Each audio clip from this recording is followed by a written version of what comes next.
Thank you very much for, firstly to NZX for making the opportunity to put on the Investor Day today, and for all of you to come along and hear me introduce our project to you. Am I up? Yeah, so just next one there. And just a quick reminder as well, if you have space in the middle of your seats, if we could all shuffle in, because we just have some people standing at the back. Thanks. Next one, and we're good. Okay, we're good to go. Thank you. Here we go. So I'm here today to talk to you about Taiko Critical Minerals. It's a relatively new project being developed on the west coast, centred around Barrytown. And Taiko is developing its high-grade critical minerals assets on a mine-to-market strategy. We've enjoyed incredible support from the community all the way through this journey to date, and more particularly, especially with the iwi involvement as well. Pretty much as the earlier speaker, there's necessary to draw your attention to all of this without necessarily overdoing it, but just be aware of this important information and general disclaimer. And please be aware of that. I think there's a second page because there's a lot to disclaim. Thank you very much. So briefly about critical minerals, there's been a lot talked about, a lot said, and more recently it's been on the front page of most newspapers around the world.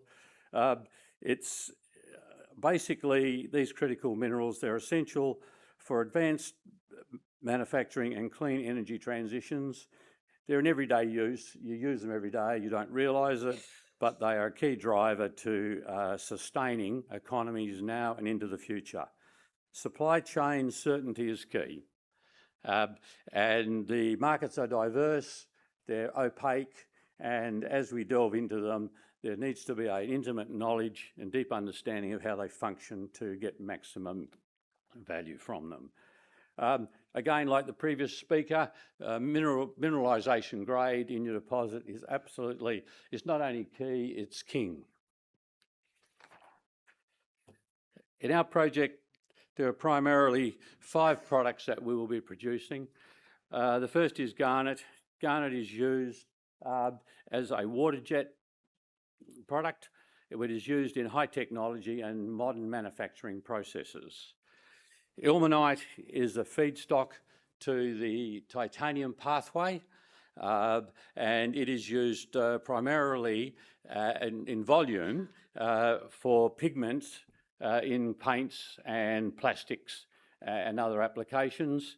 It also goes on, along with its partner in crime, rutile, which is also a titanium mineral, for making titanium metals.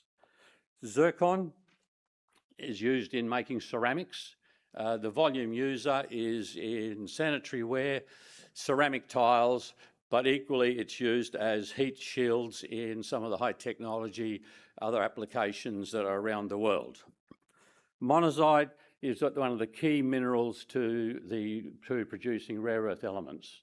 So these are the products that we'll be producing from our mine as we proceed. We've adopted a rehabilitative mining philosophy. What's different about our project to other mines in New Zealand?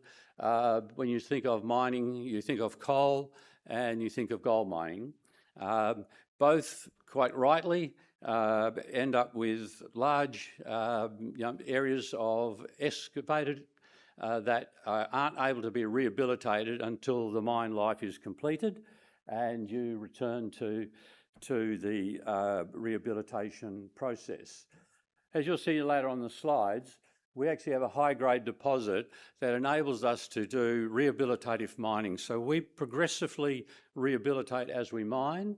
There's only 4 hectares of land exposed at any one time, and we are continually replacing the waste that we produce from our separation process back into the mine void continuously as mining commences. Now we're getting to the serious stuff. So the company has spent the last 8 years, working on developing the project to the point where it is now moving from the exploration phase into the development phase. And this is the pathway that you get from exploration through development. And this is a mineral resource statement that is prepared by a competent, independent person as defined by a code that's got the cute name of JORK, J-O-R-K. This is an internationally standard by which mineral deposits are assessed for grade and for quantity, and this is a independent, competent person against an international standard sign-off on what you actually have in the ground, what you are able to extract, and what can be successfully and economically recovered. So this is the basis and the start of a development process. Without this, you're an explorer.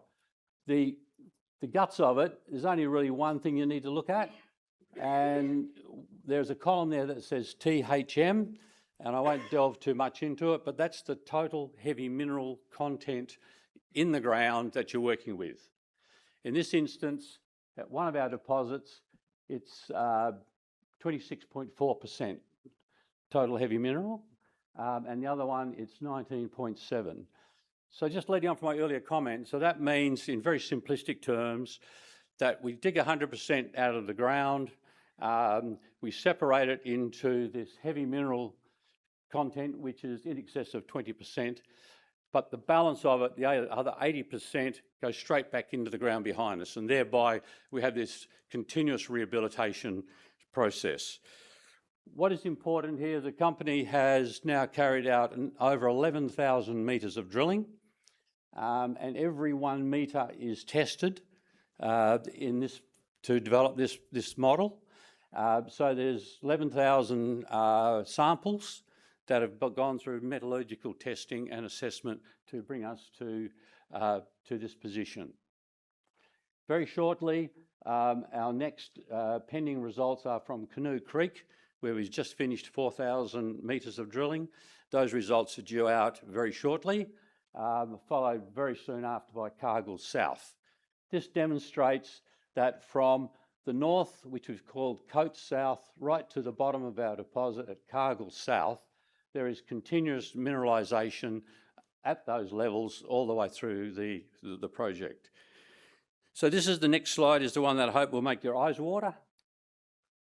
That's where we sit in a world scale. So this is a summary of all of the mineral sands deposits around the world. They average 4 and a bit % total heavy mineral content.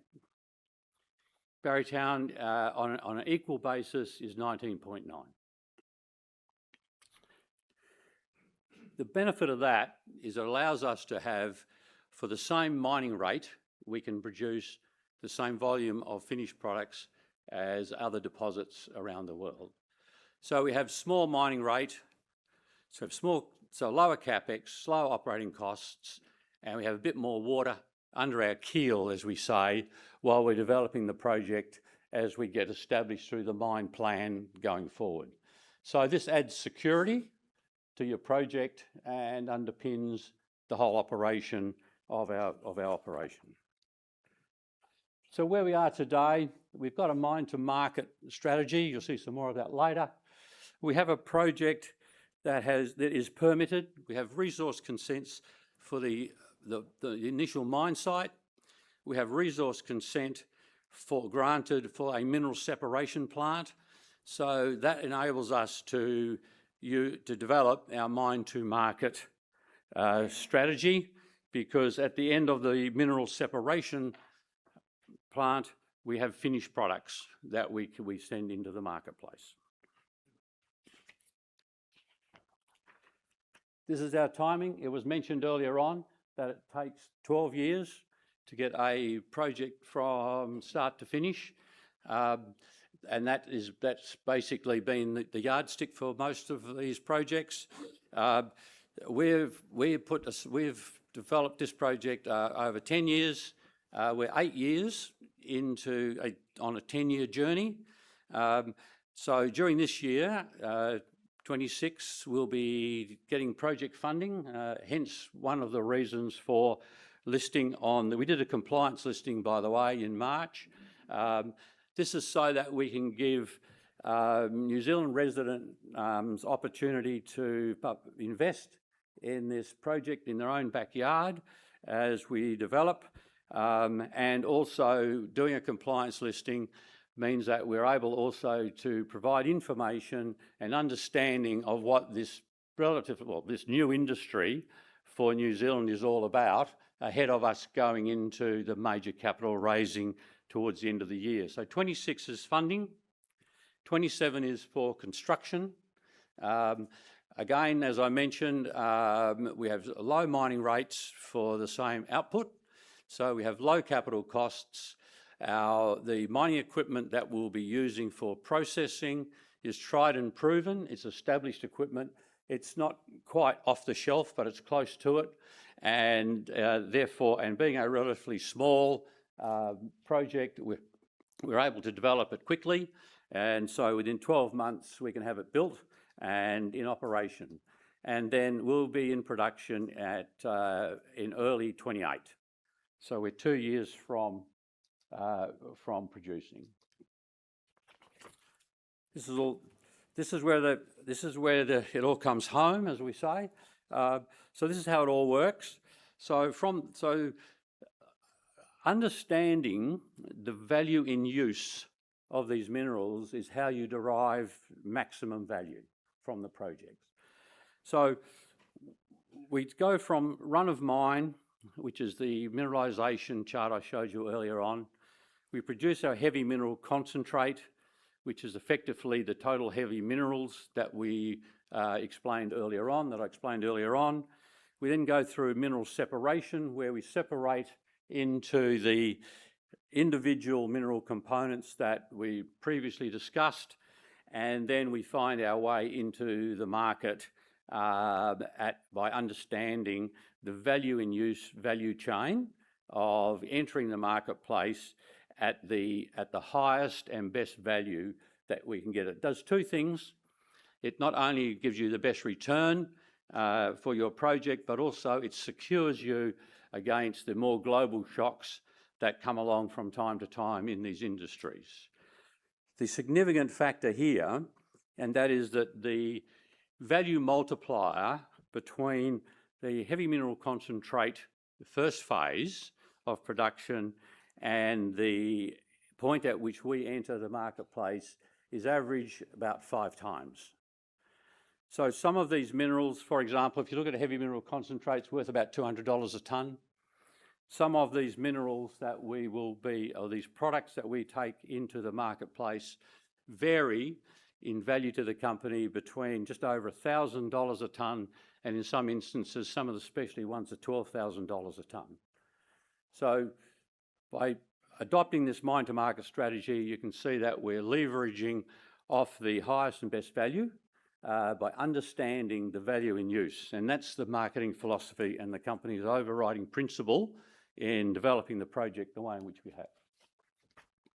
That's just our capital structure. It's all a bunch of numbers, pretty straightforward. Market capitalisation in the last couple of days was just over $77 million. And that's pretty straightforward. We have an experienced board and management team. 2 of our directors are here today. Christine is with us today. Francois was here. He just needed to leave to go to another meeting. And I'm here. At every step along the way, we've added value by engaging expert advice. These are all the companies that we've used at various stages of exploration, geology, resource consenting, metallurgical test work, and feasibility study preparation, internationally accepted companies.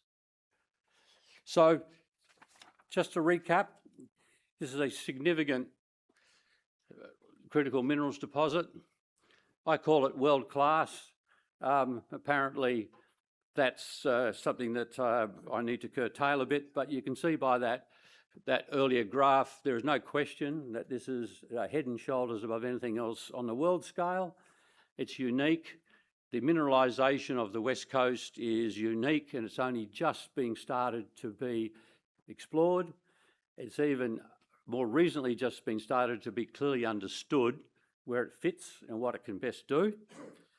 We have resource consents for the first phase of the mine to market strategy, and it can maximise value. We have fast track application available to us, which we will take up to extend the mine life. We're bringing local and national economic benefits, and it's a legacy to the West Coast because we will return the land to another use which is higher and better value than it has today. So that, I skipped through that because we're on a pretty tight timeline, but I'm happy to take questions, of course, so thank you for your attendance.